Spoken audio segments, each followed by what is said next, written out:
Back to my YouTube channel. आज के इस वीडियो में हम 11th standard economics new syllabus Maharashtra board chapter number 2 जो हमारा है मनी, ठीक है, चैप्टर नंबर 2 मनी। आज हम इसकी एक्सरसाइज को सॉल्व करने वाले हैं। चैप्टर नंबर 1 की एक्सरसाइज मैंने पहले अपलोड कर दी है, जिसने भी नहीं देखी है लिंक आपको नीचे डिस्क्रिप्शन बॉक्स में मिल जाएगा, आप देख सकते हैं। मुझे फॉलो कर सकते हैं इंस्टाग्राम पे और अपनी डाउट एंड डिफ़िकल्टीज़ को पूछ सकते हैं।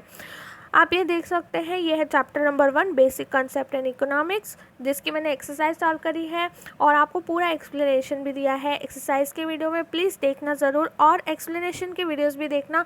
अगर आपको एक्सप्लेनेशन सुनना है तो उसकी भी वीडियोस की लिंक नीचे डिस्क्रिप्शन बॉक्स में मिल जाएगी, आप देख लेना।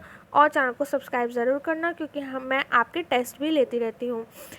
तो अगर आप बोलेंगे तो भी मैं टेस्ट कंडक्ट करूँगी 11th स्टैंडर्ड के लिए। 12th स्टैंडर्ड के लिए मैंने बहुत सारे टेस्ट लिए हैं। और चलिए शुरू करते हैं फिर ये एक्सरसाइज। क्वेश्चन नंबर 1 है कंप्लीट द कोरिलेशन। इसमें क्या होता है, आपको कोरिलेशन बनाना पड़ता है। जैसे कि आप देख सकते हैं, जैसे प्राइमरी फंक्शन ऑफ मनी लिखा है और इन्होंने बताया है प्राइमरी फंक्शन ऑफ मनी क्या है, मीडियम ऑफ एक्सचेंज है, ठीक है। ये बात समझने वाली है। मीडियम ऑफ एक्सचेंज क्या है, एक प्राइमरी फंक्शन होता है मनी का। तो आपको यहाँ पर टेक्स्ट बुक के अंदर ये जो मैंने कलर में लिखा है ब्लू कलर में, सेकेंडरी फंक्शन ऑफ मनी, यहाँ पर आपको एक डैश दिया गया है जो आपको ये फिलअप करना है। लेकिन मैंने आपको पहले ही लिखकर बता दिया सेकेंडरी फंक्शन ऑफ मनी, तो आपको यहाँ पर क्या लिखना है, सेकेंडरी फंक्शन ऑफ मनी लिखना है। लेकिन मैं आपको ये क्वेश्चन समझा रही हूँ क्योंकि इस टाइप से आपको सोचना है। देखो, जब आपको यहाँ पर कॉलम ब्लैंक आया है, पहले आपको क्या देखना है, प्राइमरी फंक्शन ऑफ मनी क्या होता है, मीडियम ऑफ एक्सचेंज। तो यहाँ पे आपको दिया था ट्रांसफ़र ऑफ वैल्यू, तो आपको याद करना है, थोड़ा सोचना है कि आपने फंक्शंस ऑफ मनी पढ़े हैं, तो ट्रांसफ़र ऑफ वैल्यू जो है कौन सा वाला फंक्शन होता है। तो आपको याद आना चाहिए कि सेकेंडरी फंक्शन ऑफ मनी क्या होता है, ट्रांसफ़र ऑफ वैल्यू। आपको याद आना चाहिए सेकेंडरी फंक्शन क्या होता है, ट्रांसफ़र ऑफ वैल्यू होता है। नेक्स्ट अब हम क्वेश्चन देख लेते हैं। नेक्स्ट क्वेश्चन है second one, contingent function of money basis of money, basis of credit, secondary function of money, standard of deferred payment. तो यहाँ पे basis of credit, contingent function of money क्या है, बेसिस ऑफ क्रेडिट है। Basis of credit क्या है, contingent function of money है। और सेकेंडरी फंक्शन ऑफ मनी क्या है, डिफर्ड पेमेंट। तो आपको ऐसे भी आ सकता है, ये दोनों कॉलम लिख के आ सकते हैं एग्ज़ाम में, और आपको यहाँ पर डिफर्ड पेमेंट का ऑप्शन ब्लैंक आ सकता है। तो इसलिए आपको हर एक क्वेश्चन को समझ के देखना पड़ेगा और मैं आपको एक्सप्लेन करती हूँ तो आपको याद रहेगा एग्ज़ाम में, क्योंकि मैं आपको एक्सप्लेनेशन भी दे रही हूँ हर एक क्वेश्चन का। तो आपको ये हमेशा याद रखना है कि कंटिंजेंट फंक्शन ऑफ मनी क्या होता है, बेसिस ऑफ क्रेडिट। नेक्स्ट यहाँ पर देख सकते हैं सेकेंडरी फंक्शन ऑफ मनी क्या है, standard of deferred payment. Next है question number 3, commodity money shells. Commodity money क्या होते हैं, शेल्स होते हैं। और डैश मनी क्रेडिट कार्ड। अब आपको पता है क्रेडिट कार्ड और डेबिट कार्ड क्या होता है, प्लास्टिक मनी। प्लास्टिक मनी के अंदर हम क्या पढ़ते हैं, क्रेडिट कार्ड और डेबिट कार्ड। ये आपको याद होना चाहिए। तो अगर एग्ज़ाम में आपको यहाँ पे देखो ऐसे आता है, ये नहीं आता है, शेल्स नहीं लिख कर आता है, आपको लिख कर आता है commodity money dash plastic money credit card. तो आपको क्या लिखना है, शेल्स। बहुत ज़्यादा इजी होता है, आपको अच्छे से पढ़ना है। जो भी मैं आपको बता रही हूँ आपको अच्छे से सुनना है और अपने बुक में अच्छे से आंसर्स लिख लेने हैं। और अगर प्लीज़ आपको वीडियो अच्छा लगता है, वीडियो को लाइक ज़रूर करना और अपने फ्रेंड्स के साथ जितना हो सके उतना शेयर करना, ताकि सबको अच्छे से समझ में आ सके। हर एक एक्सरसाइज के साथ एक्सप्लेनेशन होती है, इसलिए मैं बोलती हूँ अपने फ्रेंड्स को ज़्यादा से ज़्यादा शेयर करा करो। नेक्स्ट क्वेश्चन है डिविजिबिलिटी स्मॉलर डिनोमिनेशन। डिविजिबिलिटी का मतलब क्या होता है, फॉर एग्जाम्पल 100 रुपीज़। 100 रुपीज़ को डिविजिबल कैसे करेंगे, जैसे कॉइन्स में डिविजिबल हो सकता है 100 रुपीज़, और डिविजिबल हो सकता है जैसे कि 1 rupee coin, 2 rupee coin, 5 rupee coin, 10 rupees coin, 20 rupees coin. अभी रिसेंटली लॉन्च हुआ है 20 रुपीज़ का कॉइन, ठीक है। 20 रुपीज़ के कॉइन्स भी अभी रिसेंटली लॉन्च किए हैं गवर्नमेंट ने। तो यहाँ पे आपको स्मॉलर डिनोमिनेशन में 100 रुपीज़ मिल जाएंगे। ये होता है डिविजिबल इन नेचर, ठीक है। मनी को हम कैसे डिविजिबल कर सकते हैं, नेचर के अंदर डिविजिबल कर सकते हैं, ठीक है। डिविजिबिलिटी होती है मनी की। हम 100 रुपये को कैसे छोटे स्मॉलर डिनोमिनेशन में कैसे कन्वर्ट कर सकते हैं, डिविजिबल कर सकते हैं। तो अब यहाँ पे देखा है easy to carry from one place to another place, मतलब पोर्टेबिलिटी। अब ये जो जब इंट्रोडक्शन हो जाता है ना मनी का, तो हम यहाँ पर पोर्टेबिलिटी है इसके अंदर। पोर्टेबिलिटी मतलब हम एक पर्टिकुलर प्लेस से हम दूसरी पर्टिकुलर प्लेस तक लेकर जा सकते हैं, पोर्टेबल है ये, ठीक है। हम इसे कैरी कर सकते हैं, इजीली कैरी फॉरवर्ड है। हम एक प्लेस से दूसरे प्लेस तक इसे अच्छे से कैरी कर सकते हैं, ये है पोर्टेबिलिटी। पोर्टेबिलिटी हम कब पढ़ते हैं? हम पढ़ते हैं जब हम क्वालिटीज़ ऑफ मनी स्टडी करेंगे।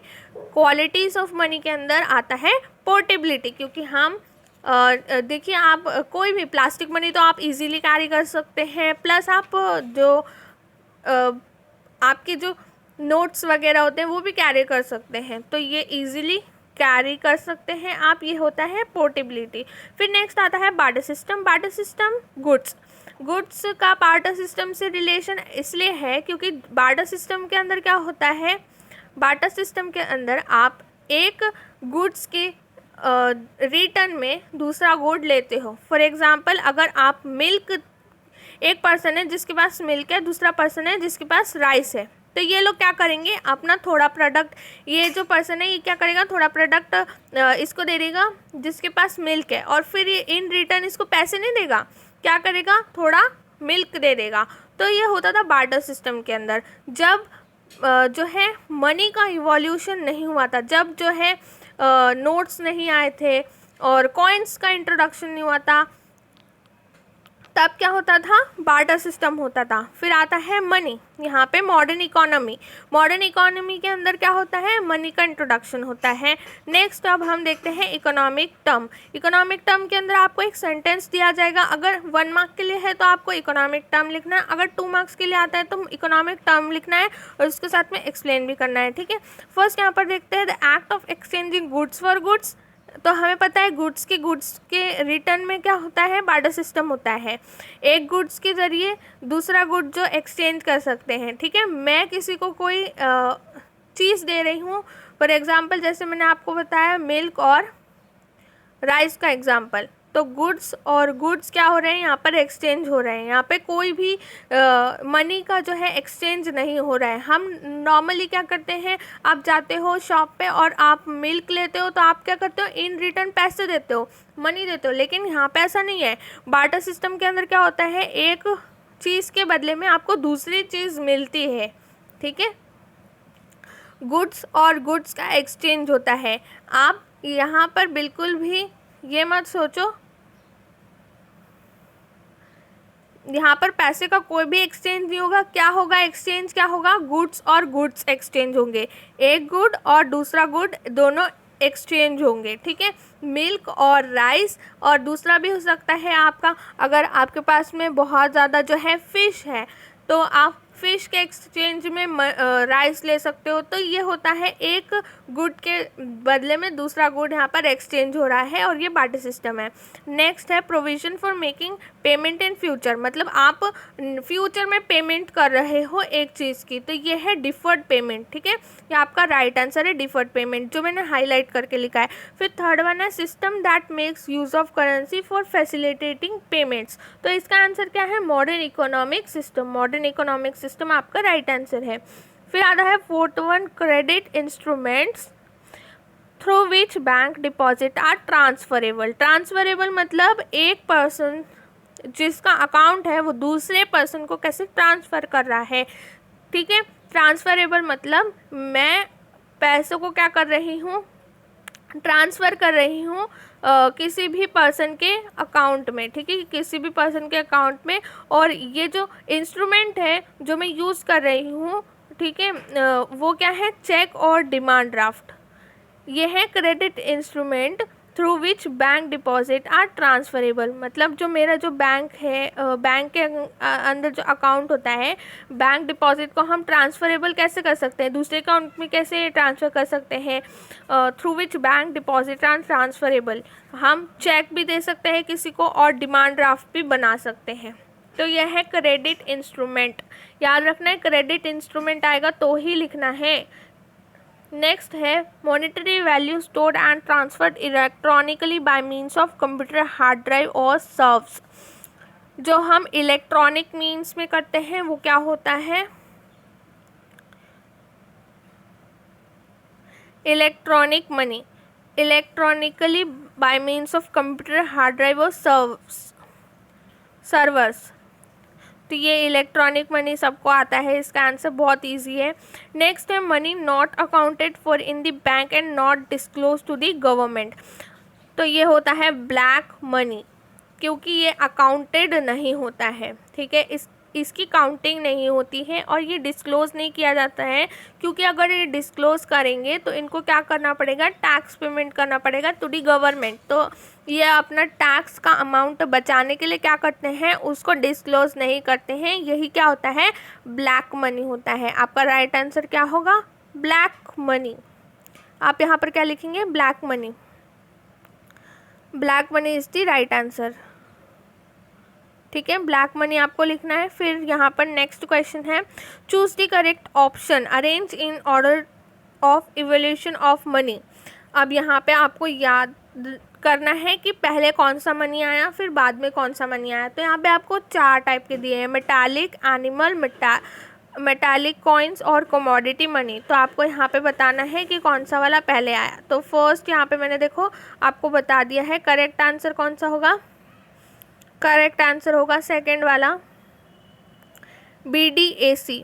BDAC मतलब पहले आता है एनिमल कॉइन, ठीक है, फर्स्ट कौन आया, एनिमल मनी आया, ठीक है, एनिमल मनी है, एनिमल मनी फर्स्ट आता है।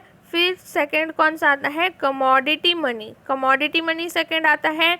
उसके बाद में आता है मेटालिक मनी, मेटालिक मनी आएगा थर्ड, और फोर्थ आएगा मेटालिक कॉइन्स, ठीक है, मेटालिक कॉइन्स फोर्थ नंबर पे आते हैं। BDAC मतलब B वाला पहले आता है, D वाला सेकंड आता है, और जो A वाला है वो थर्ड नंबर पे आएगा, और जो C है मेटालिक कॉइन्स वो फोर्थ नंबर पे आएगा। तो यहाँ पे जो मैंने हाईलाइट किया है वो ऑप्शन आपका करेक्ट ऑप्शन होगा, ठीक है, वो आपका ऑप्शन जो होगा वो करेक्ट ऑप्शन होगा, ये आपको टिक मार्क करना है अपनी टेक्स्ट बुक के अंदर। नेक्स्ट क्वेश्चन है, arrange in order of evolution of money, plastic money, paper money, electronic money, credit money. तो आपको फिर से यहाँ पे देखना है कौन सा वाला पहले आता है, BDAC। यहाँ पे भी ये जो ऑप्शन मैंने आपको लिख कर हाईलाइट करके बताया है ये राइट आंसर है, BDAC। तो यहाँ पर देखो समझने के लिए पहले कौन सा आया याद करना है आपको, फर्स्ट कौन सा आता है, पहले आता है पेपर मनी, पेपर मनी के बाद आता है क्रेडिट मनी, क्रेडिट मनी के बाद आता है प्लास्टिक मनी, प्लास्टिक मनी के बाद आता है इलेक्ट्रॉनिक मनी। तो ये आपका करेक्ट ऑर्डर है इवोल्यूशन का, जो मैंने आपको हाईलाइट करके आंसर बता दिया है। अब हम फोर्थ क्वेश्चन सॉल्व करेंगे, identify and explain the concept from the given illustration. यहाँ पे आपको एक क्वेश्चन दिया है और आपको वहाँ पे एक्सप्लेन करना है कंसेप्ट को, आइडेंटिफाई करना है पहले और उसके बाद उसको एक्सप्लेन करना है। फर्स्ट क्वेश्चन है, Vasant Seth provide coal from his shop to farmer in exchange for food grains. अब यहाँ पर क्या हो रहा है, देखो क्वेश्चन में देखो क्या लिखा है कि ये जो वसंत सेठ है, वसंत सेठ क्या कर रहे हैं, वसंत सेठ कोल के बदले में फूड ग्रेन ले रहे हैं, ठीक है, कोल और फूड ग्रेन ये दोनों क्या है, गुड्स हैं, एक गुड के बदले में दूसरा गुड यहाँ पर एक्सचेंज हो रहा है। तो हम क्या लिखेंगे, बार्टर सिस्टम लिखेंगे। अब हम क्या करेंगे, यहाँ पर एक्सप्लेनेशन लिखेंगे बार्टर सिस्टम का। It refers to exchange of goods for goods in barter system. The goods like milk, यहाँ पे मिल्क लिखना है, एम यहाँ पे थोड़ा एडिटिंग टाइपिंग का ये इशू है, मिल्क यहाँ पर आपको लिखना है, ठीक है, मैंने आपको करेक्ट करके बताया। Milk exchange for the other goods like rice, आपको क्या लिखना है, यहाँ पे मिल्क लिखना है, मैंने करेक्ट करके बताया है। और ये जो पूरा एक्सप्लेनेशन है ना ये आपको लिखना है। क्वेश्चन नंबर 4 का फर्स्ट वन का आंसर है, ये पूरा आपको लिखना है जैसे स्क्रीन पर आपको दिख रहा है, आपको स्क्रीनशॉट लेना है, ठीक है। ये क्वेश्चन है first one, Vasant Seth provide coal from his shop to farmers in exchange for food grains. पहले कंसेप्ट लिखा है मैंने हाईलाइट करके और उसको एक्सप्लेन करना है आपको, ठीक है। नेक्स्ट क्वेश्चन है, Babban Rao deposit his money in a nationalised bank. इसका कंसेप्ट है बैंक मनी, क्योंकि बब्बन राव क्या करते हैं, अपने पैसों को क्या करते हैं, एक नेशनलाइज्ड बैंक के अंदर डिपॉजिट करते हैं। तो ये है बैंक मनी। बैंक मनी को यहाँ पे आपको एक्सप्लेन करना है। Bank money refers to deposit which are in the form of cash saved by the people. ये आपको पूरा एक्सप्लेनेशन देना है, जो मैंने आपको स्क्रीन पर लिख कर दिखाया है ऐसे आपको एक्सप्लेन कर देना है, ठीक है। This can be withdrawal and transferable, thus Baban Rao deposit his money in a nationalised bank, thus this is related to the concept of bank money. तो ये आपका पूरा एक आंसर हो जाएगा सेकंड वाले का, सेकंड क्वेश्चन है जो उसका आंसर पूरा ये है, एक्सप्लेन करना है। अब हम आते हैं थर्ड वन पे। Charu used her debit card to purchase a shirt for her younger brother. अब यहाँ पे चारू क्या कर रही है, यूज़ कर रही है debit card. Debit card use कर रही है क्या खरीदने के लिए, एक शर्ट खरीद रही है अपने यंगर ब्रदर के लिए। तो आपको यहाँ पर लिखना है, ये कॉन्सेप्ट है प्लास्टिक मनी का, क्योंकि यहाँ पे प्लास्टिक मनी यूज़ हो रहा है। प्लास्टिक मनी कौन यूज़ कर रहा है, डेबिट कार्ड यूज़ कर रही है चारू। चारू क्या कर रही है, डेबिट कार्ड को यूज़ कर रही है। चारू क्या कर रही है, डेबिट कार्ड यूज़ कर रही है। और डेबिट कार्ड क्या होता है, प्लास्टिक मनी होता है। डेबिट कार्ड क्या होता है, प्लास्टिक मनी होता है। डेबिट कार्ड क्या होता है, ये आपको याद रखना है, वो प्लास्टिक मनी के अंदर आता है, ये आपको हमेशा याद रखना है। बच्चे कंफ्यूज हो जाएंगे ये इलेक्ट्रॉनिक मनी है या फिर प्लास्टिक मनी है, तो कंफ्यूज नहीं होना है, किसी को भी गलत नहीं आंसर लिखना है, आपको लिखना है प्लास्टिक मनी। अब यहाँ पे एक्सप्लेनेशन लिखना है, plastic money is easy to use in transaction due to advance technology, debit card credit card are used as plastic money. ये पूरा का पूरा लिखना है, ये चैरिटी नहीं है, चारू है, ठीक है। ये है चारू, चारू आपको लिखना है यहाँ पर, चैरिटी नहीं, यहाँ पे लिखना है आपको चारू, चारू लिखना है आपको। और ये पूरा एक्सप्लेनेशन का स्क्रीनशॉट लेके आप लिख सकते हैं, ठीक है। यहाँ पे चैरिटी नहीं है, चारू है, ये ध्यान रखना लिखते टाइम, चारू है। नेक्स्ट क्वेश्चन है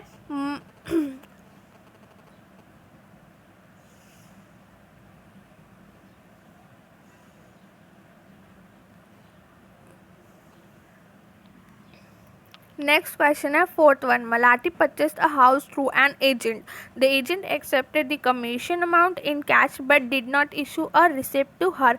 अब यहाँ पर देखो, मलाठी ने क्या किया, एक हाउस को परचेज किया थ्रू एन एजेंट, ठीक है, एजेंट के थ्रू परचेज किया, लेकिन वो एजेंट को क्या देना था, मलाठी को कमीशन देना था। मलाठी ने क्या किया, कमीशन दिया एजेंट को।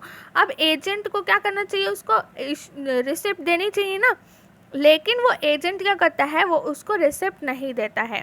मलाठी ने क्या किया, उसको कमीशन दी, समझो 7,000 रुपीज़ दिए उसने। मलाठी ने किसको दिए, एजेंट को दिए। अब एजेंट ने क्या करना चाहिए, उसको रिसिप्ट, एक बिल जैसा कुछ तो रिसिप्ट बनाकर देनी चाहिए ना, लेकिन उसने नहीं दिया। क्यों नहीं दिया, क्योंकि ये जो है एक ब्लैक मनी का कंसेप्ट है। Black money is any money which is received in cash but not accounted for and on which tax is not paid to the government, जिसके ऊपर कोई भी टैक्स नहीं लगता है, क्योंकि ये डिस्क्लोज नहीं किया जाता है और ये काउंटेड नहीं होता है, ठीक है। अगर वो रिसिप्ट बनाकर देता तो वो ब्लैक मनी नहीं होता, क्योंकि वो डिस्क्लोज हो जाता और उसके ऊपर टैक्स पे करना पड़ता है गवर्नमेंट को। तो जो एजेंट है उसको टैक्स नहीं देना है गवर्नमेंट को, इसलिए उसने क्या किया है, यहाँ पे उसको रिसिप्ट नहीं दी, क्योंकि ये ब्लैक मनी की फॉर्म में, ब्लैक मनी के फॉर्म में उसको यहाँ पे रखना चाहता है।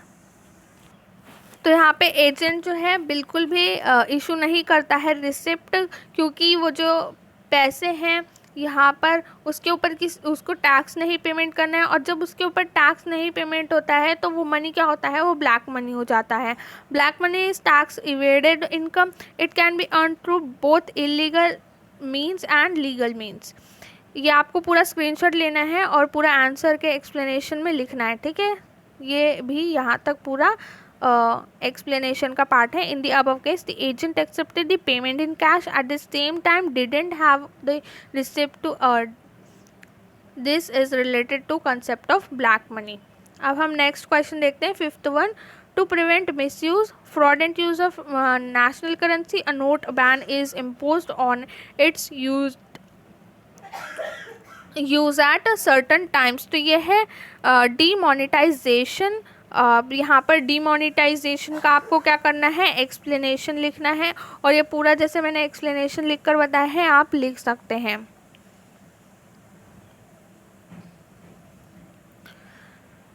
अब हम नेक्स्ट क्वेश्चन देखते हैं। Fifth, state with reason whether you agree or disagree with the following statement. अब यहाँ पे आपको स्टेटमेंट को रीड करना है, फिर आपको बताना है कि आप एग्री करते हैं या फिर नहीं एग्री करते हैं स्टेटमेंट के साथ। उसके बाद में अगर आप एग्री करते हैं या डिसएग्री करते हैं, ऐसा दोनों भी केसेस में ये याद रखना, अगर आप एग्री करते हैं या फिर आप डिसएग्री करते हैं, लेकिन आपको एक्सप्लेनेशन देना है, ठीक है। स्टूडेंट क्या करते हैं, सिर्फ लिखते हैं I agree with the above statement और I disagree with the above statement. तो क्या करेंगे, कभी डिसएग्री में एक्सप्लेनेशन देंगे, कभी एग्री में एक्सप्लेनेशन देंगे, लेकिन ऐसा नहीं है। दोनों में, बोथ आंसर्स में आपको एक्सप्लेनेशन देना ही है, आप चाहे एग्री करें या फिर आप डिसएग्री करें, ठीक है। तो फर्स्ट क्वेश्चन है, there are no difficulties in the barter system. आपको लिखना है I disagree with the above statement, क्योंकि बार्टर सिस्टम के अंदर बहुत ज़्यादा डिफ़िकल्टीज होती हैं। आपको क्या करना है, यहाँ पर आंसर लिखना है, जैसे मैंने आपको स्क्रीन पर दिखा रही हूँ ऐसे आपको आंसर लिखना है, I disagree with the above statement. और आप इसमें ज़्यादा ऐड भी कर सकते हैं, ठीक है। बार्टर सिस्टम में आपको एक्सप्लेन करना है, it refers to exchange of goods for goods. फिर आपको इसकी डिफ़िकल्टीज़ को वन बाय वन एक्सप्लेन करना है, जैसे आपको स्क्रीन पर दिख रहा है। आपको ये स्क्रीनशॉट लेना है और लिखना है, जैसे प्रॉब्लम होता है डबल कोइंसिडेंस ऑफ फॉन्ट का। फिर एक और यहाँ पर आप देख सकते हैं lack of common measure of value. Next यहाँ पर आप देख सकते हैं third one, difficulties in storage of goods.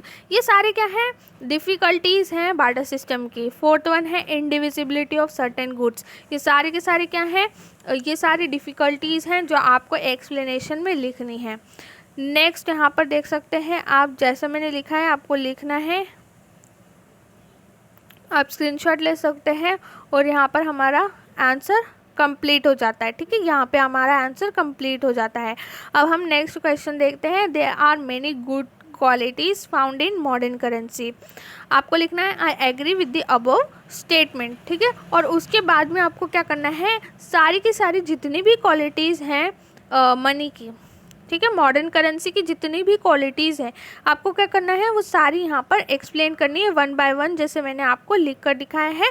जैसे कि फर्स्ट वन है quality of money, general acceptability, divisibility, durability, ये सारा आपको लिखना है क्वालिटीज़ में। कॉग्निजिबिलिटी, पोर्टेबिलिटी, होमोजेनिटी, स्टेबिलिटी, ये सारी जो है qualities of found in modern currency. Next question है third one, many task are accomplished by money.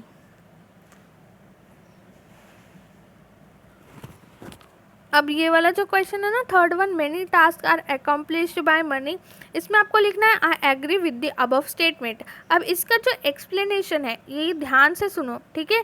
Explanation में आपको क्या करना है, फंक्शंस ऑफ मनी जो है, फंक्शंस ऑफ मनी कौन से पेज पे आपको मिलेगा, 12 पेज पे, पेज नंबर 12 पे आप देखेंगे तो आपको फंक्शंस ऑफ मनी मिलेगा, आपको वो यहाँ पर लिखने हैं। आपको रिफ़र करना है page number 12, functions of money, primary money, secondary functions of money, primary functions of money, contingent functions of money. ये सारे फंक्शंस ऑफ मनी है जो आपने क्या करना है, यहाँ पर एक्सप्लेनेशन में लिखना है। नेक्स्ट अब हम क्वेश्चन नंबर 4 देखते हैं, money can be sent anywhere through electronic means. तो आपको लिखना है I agree with the above statement, क्योंकि मनी को हम कहीं भी सेंड कर सकते हैं इलेक्ट्रॉनिक मीन्स से। तो आपको यहाँ पे लिखना है I agree with the above statement, उसके बाद में पूरा एक्सप्लेनेशन जैसे स्क्रीन पर दिख रहा है आपको पूरा एक्सप्लेनेशन लिखना है, ठीक है। आप स्क्रीनशॉट भी ले सकते हैं। नेक्स्ट है अब क्वेश्चन नंबर 6, ये लास्ट क्वेश्चन है, answer the following question on the basis of following information. ये जो इन्फॉर्मेशन आपको दी गई है ये इन्फॉर्मेशन पढ़नी है, आपको रीड करनी है और नीचे जो क्वेश्चंस लिखे गए हैं उनका आंसर देना है। Ganesh travelled to the mall by bus. He gave the conductor 10 rupees coin for the ticket. He purchased many commodities from the mall. At the billing counter, he gave his credit card for the payment, but the billing clerk informed him that only debit cards were accepted. Since Ganesh had forgotten his debit card at home, he offered to make payment by cash. अब ये हमने information read करी, अब हमने answer देना है। First question है identify the type of money used in the information. अब मैंने आपको यहाँ पर लिख कर बता दिया है कि इंफॉर्मेशन के अंदर क्या क्या आपको यहाँ पर किस किस टाइप के मनी यूज हुए थे अबव इंफॉर्मेशन में। तो फर्स्ट हमने देखा 10 रुपीज़ कॉइन, जो उसने क्या किया था, बस कंडक्टर को दिया था, तो यहाँ पे टोकन कॉइन यूज़ हुआ है। Next credit card, plastic money use हुआ है। और थर्ड है कैश पेपर मनी, जो पेपर मनी के फॉर्मेट में है। तो ये आपका आंसर है। अब आपको एनी टू को क्या करना है, एक्सप्लेन करना है। आपको एनी टू को एक्सप्लेन करना है। तो फर्स्ट यहाँ पे मैंने प्लास्टिक मनी और पेपर मनी दोनों का एक्सप्लेन करके दिया है आपको। Plastic money is easy to use in transaction due to advanced technology. Debit card and credit card are used as plastic money. Next है paper money. Paper money was a substitute for metallic money. In course of time, issue of currency note was monopolized by the central bank. Paper money consists of paper currency issued by government and central bank of the country. ये आपको पूरा दोनों भी explain कर देना है। और आपका ये जो चैप्टर 2 की जो एक्सरसाइज है यहाँ पर कंप्लीट हो जाती है। मिलेंगे हम नेक्स्ट वीडियो के अंदर। Thank you so much for watching.